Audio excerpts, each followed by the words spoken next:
आज हम लोग देखना है प्रश्नावली 1.1 का क्वेश्चन नंबर 4। बोला है नीचे दिए गए कथन सत्य है या असत्य, कारण के साथ अपने उत्तर दीजिए। ठीक है, पहले बोला है प्रत्येक प्राकृत संख्या एक पूर्ण संख्या होती है। दूसरा है प्रत्येक पूर्णांक एक पूर्ण संख्या होती है। तीसरा है प्रत्येक पगमी संख्या एक पूर्ण संख्या होती है। तो सबसे पहले इसमें आप प्राकृत संख्या, पूर्ण संख्या, पूर्णांक, पगमी संख्या पहले तो ज्ञात होना चाहिए, तब ना बताइएगा कि कौन क्या है। तो चलिए पहले इसे समझते हैं कि ये सब है क्या। तो चलिए कॉपी पे आते हैं। तो चलिए यहाँ पे सबसे पहले एक नंबर आता है क्या जी, प्राकृत संख्या। क्या जी, प्राकृत संख्या।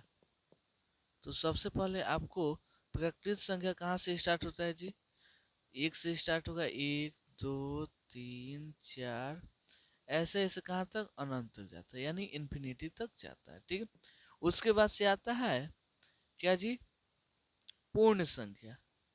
पूर्ण संख्या, ठीक है, पूर्ण संख्या कहाँ से होता है जी, 0 से होता है। 0 1 2 3 4 ऐसे ऐसे कहाँ तक, अनंत तक ये भी जाता है। उसके बाद से आता है पूर्णांक। क्या जी, पूर्णांक। तो पूर्णांक क्या होता है, पूर्णांक वैसी संख्या होती है, पूर्णांक क्या होता है, पूर्णांक वैसी संख्या होता है जो यहाँ पे 0 1 2 3 ऐसे ऐसे अनंत तक, लेकिन पीछे भी होता है -1 -2 -3 ऐसे ऐसे कहाँ तक जी, अनंत तक। ठीक है, तो इसमें क्या आ जाएगा, पूर्णांक में माइनस वाला, प्लस वाला, जीरो, इसमें सब शामिल हो जाएगा। एक वो आता है परिमेय संख्या।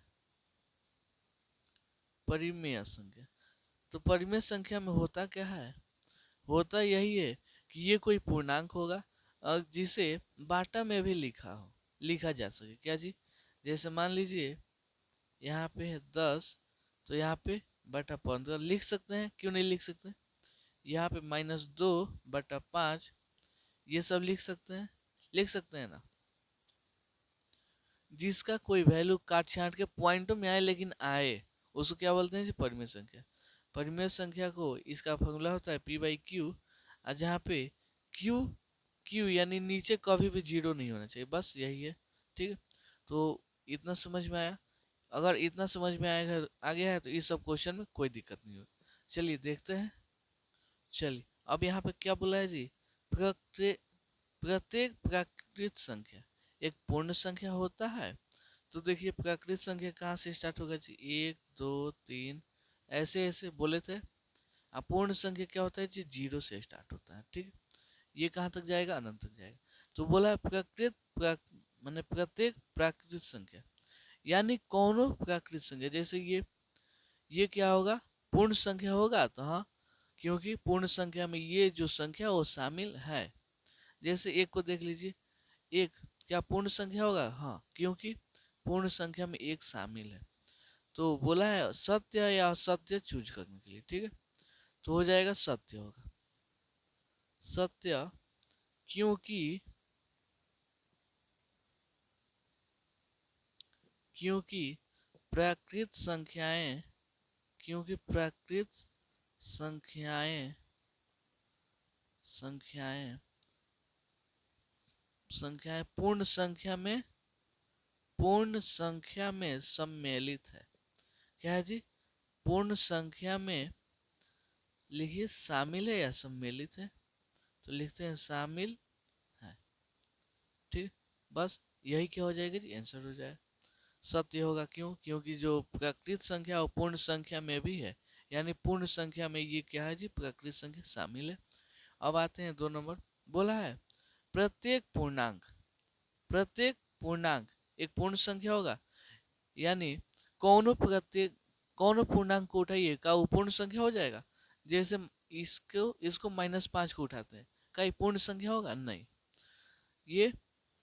ये जैसे 3 को उठाइए, -3 को, का ये पूर्ण संख्या होगा, नहीं। माइनस वाला क्या होगा जी, नहीं होगा, अब प्लस वाला हो जाएगा। तो बोला है कोई भी पूर्णांक, तो ये क्या हो जाएगा जी, असत्य होगा। हल करते हैं, हल असत्य, क्या होगा, असत्य, क्योंकि क्योंकि पूर्णांक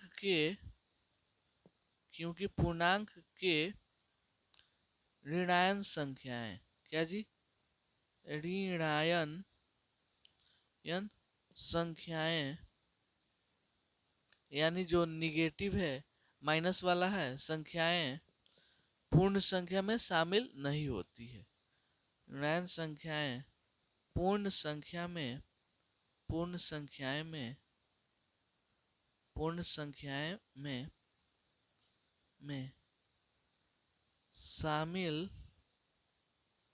शामिल नहीं होती है।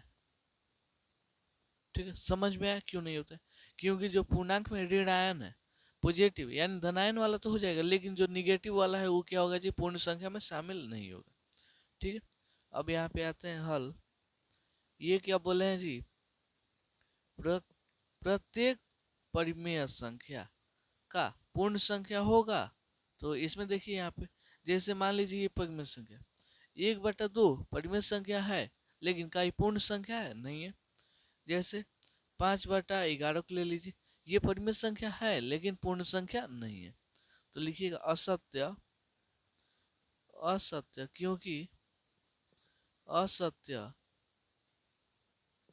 क्योंकि परिमेय संख्याओं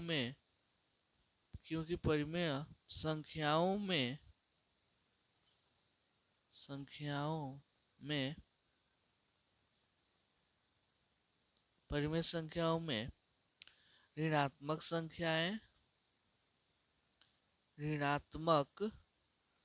संख्याएं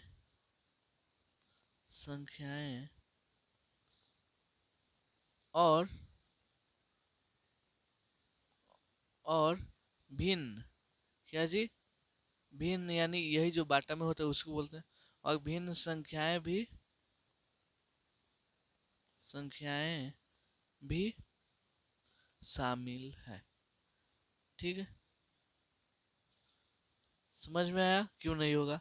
क्योंकि परिमेय संख्या में ऋणात्मक वाला तो होगा करता है और भिन्न संख्या भी शामिल होता है, इसलिए क्या होगा जी, असत्य होगा। ठीक है, बस इतना ही था। उम्मीद करता हूँ ये क्वेश्चन आपको समझ में आया होगा। अगर समझ में आता है चैनल को सब्सक्राइब कीजिए, वीडियो अच्छा लगता है तो वीडियो को लाइक कीजिए। ठीक है, चलिए मिलता है अगले वीडियो में अगले क्वेश्चन को लेकर, तब तक के लिए धन्यवाद।